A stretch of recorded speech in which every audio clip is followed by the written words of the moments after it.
ইলিশা ঘাট ভোলার মানুষের জন্য একটি স্বপ্নের দুয়ার, যা কালের সাক্ষী হয়ে আজও এই দ্বীপ জেলার অর্থনীতির চাকা সচল রেখেছে। ভোলার ইলিশা ঘাট বাংলাদেশের দক্ষিণ পশ্চিমাঞ্চলের, বিশেষ করে ভোলা জেলার সাথে দেশের অন্যান্য অংশের যোগাযোগের অন্যতম প্রধান ও গুরুত্বপূর্ণ নৌবন্দর।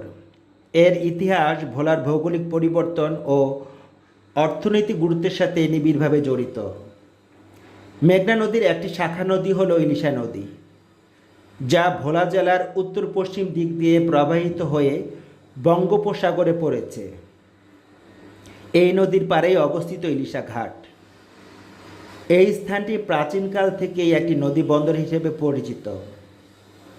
ঐতিহাসিকভাবেই ভোলা জেলা যেহেতু একটি দ্বীপ, তাই নদীপথই ছিল যাতায়াতের প্রধান উপায়।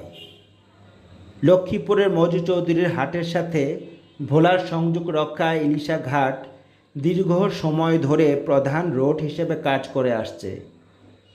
ইলিশা ঘাট থেকে লক্ষ্মীপুরের মজু চৌধুরীর হাট এবং ঢাকা রোডে নিয়মিত লঞ্চ ও ফেরি চলাচল করে।